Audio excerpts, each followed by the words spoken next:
Hello, everyone. Welcome back to Ricardo Questions, where I'm always questioning the narrative. All right, let's dive into it.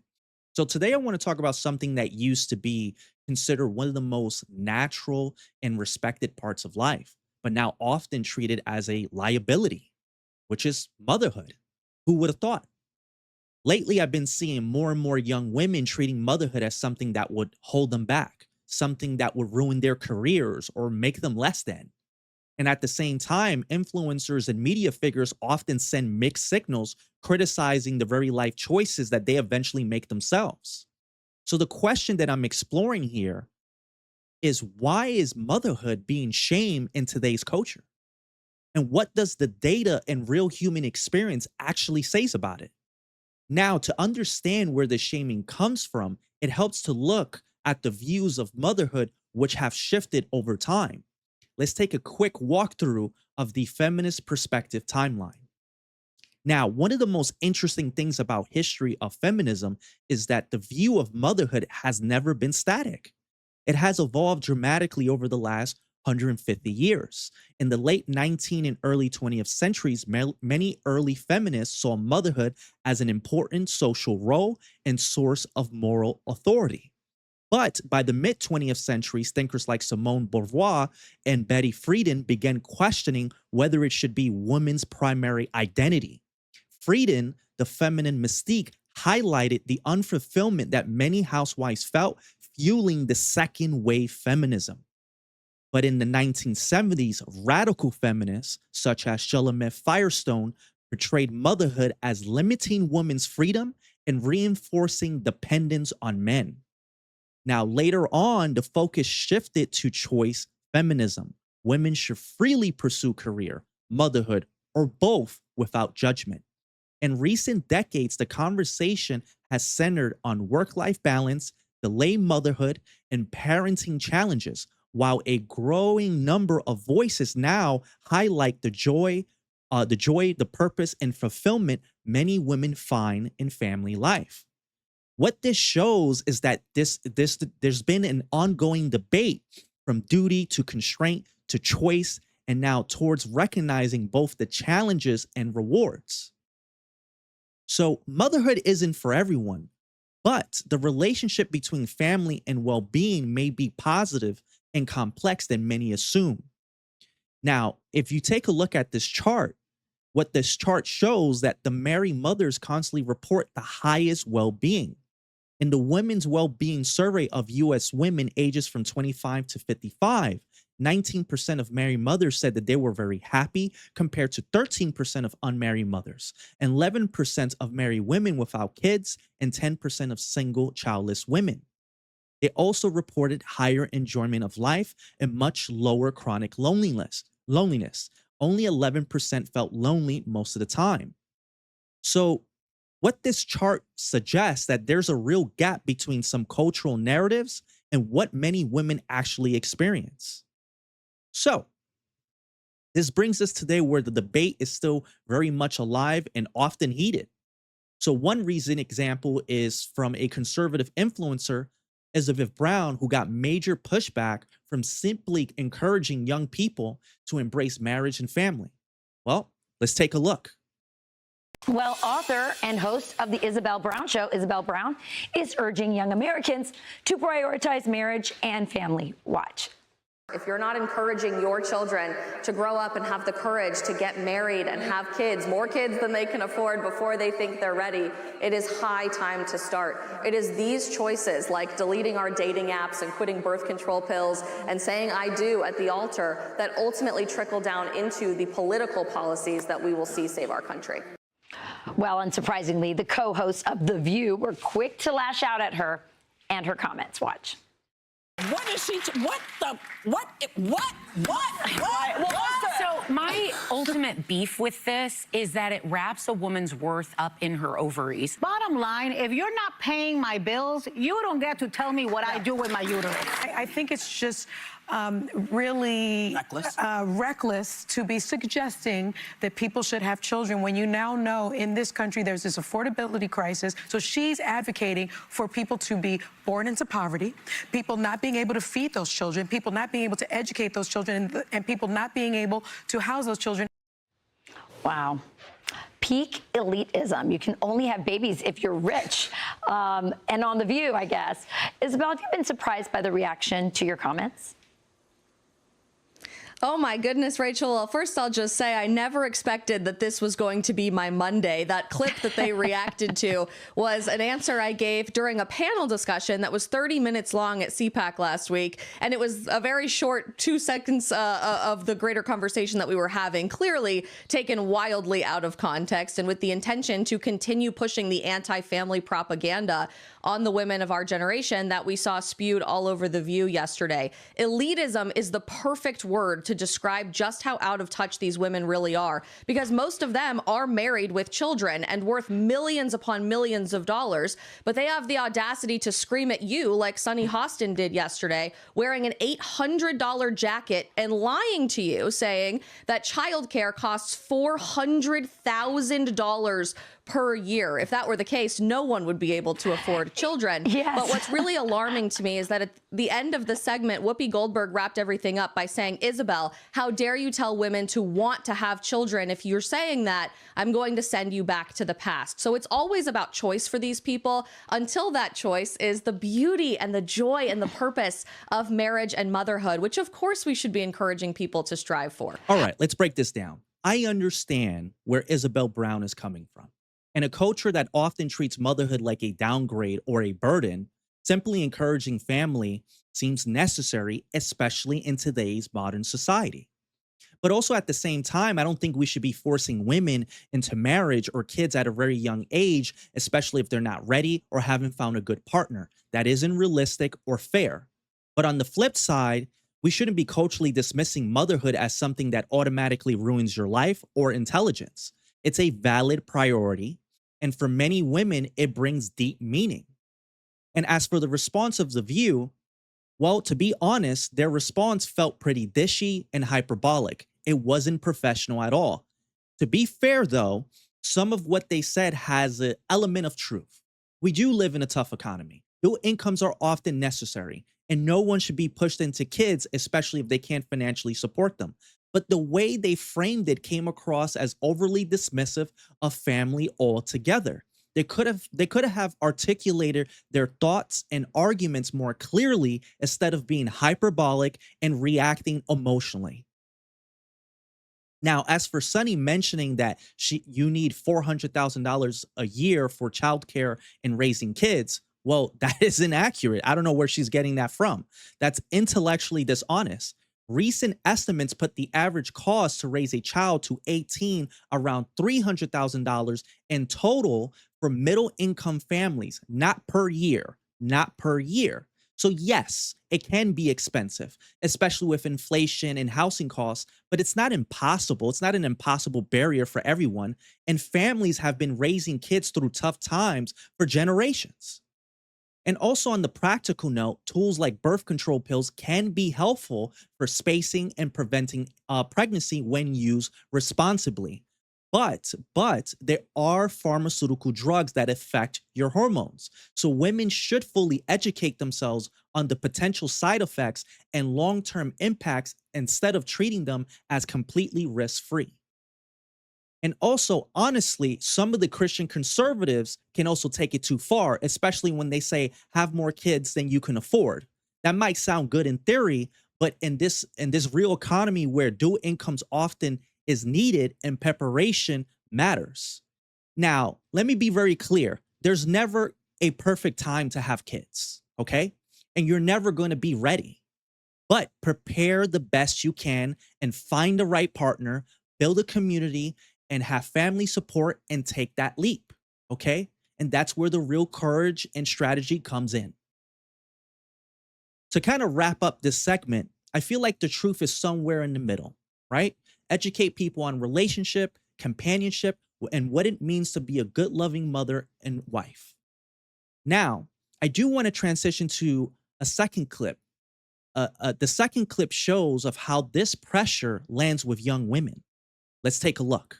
Do you feel when professors or mentors or older people in your life tell you that you're wasting your talent or your intelligence or how hard you're working by saying that it's your priority to want to be a mom, even if you also might want to pursue a career at the same time? Do you feel like they're trying to shove you down one particular path and that you're just not strong enough for both? I feel insulted. I think some of that comes from professors that see good in me and think I'm good at what I do, so they want me to pursue a career in it. I think some of them do think they have my best interest at heart, but when I tell you this is my dream and my life's passion, and you kick it to the side and say, no, that doesn't matter, having my best interest at heart or not, it's hurtful and it's insulting. Haley, who do you think are some of the loudest voices that are the most impactful for young women in how we perceive relationships, intimacy and marriage and wanting to have kids? A very impactful voice on us is Alex Cooper, the host of the Call Her Daddy podcast. And she Do you guys all know who Alex is? I don't. Okay, this is good. Nature is healing, people. Okay, give us an overview. Who is that? Who is Alex Cooper? I don't personally watch her, but I've just seen clips of her. But she's very explicit in how she details what you should do in your 20s and how you should live your relationship lives. And now she's more of an interview style, but asks people all kinds of explicit questions about their personal lives and really just states that, like, it's not important to get married until, or even if it's not important at all, but it shouldn't be prioritized in your life until you're in your 30s, or like it's not worth settling down if you can go out and have fun on the weekend or do anything like that. What do you think about that message? Do you agree with it? Absolutely not. How about other women your age? Like, do people make fun of that? Do they think it's trying too hard or like trying really desperately to push a message that seems to be popular when it really isn't? I surround myself, or I try to, with a lot of like-minded individuals. So yeah, we all tend to agree on that. But I also know people from high school who would like really value her opinion and like live their life based on what she was saying. And it's just so harmful. And yet she's married with a baby on the way. Yeah. So it seems to be she's good quite enough a for her. hypocrite. Yeah. How about All right. So I like this clip a lot because this clip definitely hits hard. So young women are being told that they're wasting their talent by wanting motherhood. So it's the exact shaming dynamic that we saw with Brown earlier. And also the panel calls out Alex Cooper, who's a big voice with a lot of young women pushing, she's been pushing fun in her 20s and delaying family. So we're going to actually look at her own words in a moment. And also the young women nailed it, the hypocrisy, right? So influencers are bashing motherhood, children, and praising the single life, while many later they do the exact opposite. So there's a lot of LARPing going on. So there's a lot of LARPing, grifting going on for clicks and views, and everyone does it. Everyone does it to some degree. But when it comes to women online, demonizing family while chasing engagement creates real confusion and deception. And that's the ugly side of the attention economy that I talk about a lot. So this is also fueled by the culture war as well. So both sides tend to take things to the extreme in order to win. And what happens is that it leaves a lot of women stuck in the middle and getting mixed messages about motherhood and family, unfortunately. So to close this segment, no one should be forced into marriage or kids before they're ready or with the wrong person, like I mentioned before. But also, we shouldn't shame or demonize women who generally want family. So education on relationships, finding a good partner, and realistic preparation is what is needed, not extremes or deception. So, speaking of Alex Cooper, I do want to transition to a clip of Alex Cooper on her own thoughts of having a baby. I thought it was very interesting. So let's take a look. Supportive and selfless, and I know he is going to be, oh my God, okay. I know he's going to be the most incredible father to our babies, but I realized I need more time. And that's tough to say out loud, but I realized I need time to live a little more before I enter the next beautiful chapter of my life. And I'm in no way saying I have to stop everything once I'm a mom. If anything, what I'm saying is I want to be so fucking present. I want to be capable of being the mom to my children that my mom was to me and my siblings. My mom worked. She was so motivated in her career, and she still gave us everything we needed and more. And so I just felt in my body that I want to grind at work and I want to be selfish a little longer. I want to enjoy what I've worked so fucking hard for. I want to go on a weekend trip with my husband and fuck and have no responsibilities after the longest work week. I want to throw unwell parties after a million meetings that week, get on a plane and go fly and have drinks with the daddy gang. I want to host events where we get to talk and connect and meet and celebrate everything we've built, which is this gorgeous, incredible community of women. And so this past year, that's what I've been doing. All right, let's break this down. So before I give you my initial thoughts, I just want to give you a little context. Alex Cooper is pregnant right now, and from what I gather, she seems pretty happy. But let's focus on why she feels this way in this clip. To give you my objective opinion here, I think Alex was being honest. She could have grifted. She really could have grifted. She could have played the traditional wife or mom for views, but she didn't. So I'll give her that, because honesty is hard to come by these days. So Alex Cooper is saying that she wants to be selfish. She wants to focus on her career. She wants to keep having fun with her husband. She does want to have a kid, but she wants to go all in and not neglect it. All right, fair. I get it. That being said, I am not surprised that she's conflicted. I'm really not, because Alex Cooper isn't a traditional woman. And that isn't an insult, by the way. I'm just giving you my honest observation and accurate description of who she is. Alex Cooper is a highly career-driven woman who views motherhood as a burden and is afraid of losing control and her independence. This is also the same woman who built the biggest female podcast around hookup culture and often mocking traditional family structures. So when you center your brand on that, shifting to motherhood is going to feel like a burden.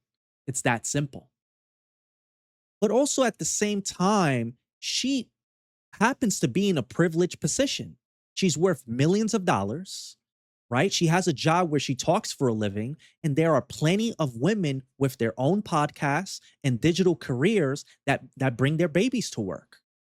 So there is a lot of flexibilities these days for working mothers. We are living in the digital age. This isn't the 1950s era. And motherhood is vulnerable, and you do need to rely on your husband for support. But that's exactly is what a real relationship is about. You choose a good man that you respect, that you love, that you admire, someone who's willing to provide and protect the family while you're focusing on nurturing the kids. That is what a real relationship looks like. That's simple. There's no reason to complicate it. So, this kind of personal conflict is exactly why long-term view matters. And it reminds me of a very memorable clip from Peterson on his view on family, career, and fulfillment over a lifetime. And let's take a look at that. So often shocked, especially the ones that are more professionally oriented, with just exactly how much they end up liking their children, loving their children, because most young women are taught badly that the most important thing that they'll do in their life is their career. And that's simply not true. It's not true for most people, and it's certainly not true for most women. I certainly wasn't taught that myself. I feel like I'm doing quite well in my career, but I still have pressures. People who are saying, when are you actually going to succeed properly by having a baby? Yeah. I kind of find that slightly offensive. I'm 38. Mm-hmm. I feel like I've got through my early 30s without almost luckily, when I look at what my friends have to deal with their children, I almost feel a little bit blessed. What do you say to that? Well, I would say that it starts to get pretty lonesome in life after 45 if you don't have a family. And so it's easy to consider the utility of an intense career, and like you have a very high quality career too. That's something that marks you out from let's say more typical people, and perhaps that's worth more of a sacrifice. But you're going to live till you're 90 in all likelihood, and it's not easy to consider your life across its entire span. And there's something to be said for developing a very close-knit, intimate community around you if you can manage it.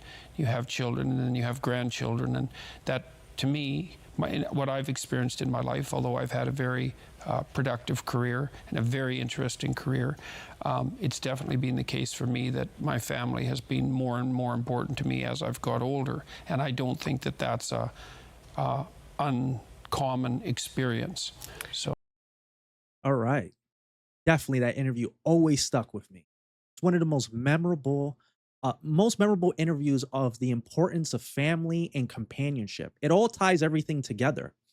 The cultural pressure that the young women on the panel was describing, Alex Cooper feeling conflicted, Isabel Brown promoting family, right? So career is great, but life goes to 90. So without a close family or community, it can get pretty lonely after 45. And family doesn't always have to be blood. Community, close friends, adoption, as long as you're surrounded by loving people, you can build a meaningful life. This is biology. This is human nature. This is the circle of life. So I don't know why we're so quick to dismiss it or be intellectually dishonest about it. So, as for my closing thoughts, all right. The pattern is clear. Modern culture often frames motherhood as a burden or career killer, and while downplaying its rewards, both sides of the culture war push extremes, forcing timelines or completely dismissing family, which leaves women confused. The truth is in the middle. No one should force marriage or kids before they're ready or with the wrong person. But also, we shouldn't shame or demonize women who want family. Motherhood is valid, meaningful priority that brings joy, purpose, and loneliness for many women. Educate yourself on relationships, finding a good partner, the realities of birth control, and what a partnership actually looks like.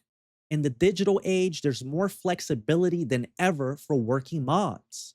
Choose wisely and prepare the best you can, and don't let hyperbolic online noise make the decision for you. All right, that's the end of the video. Thank you for watching. Always stay questioning. Take care. Good luck out there.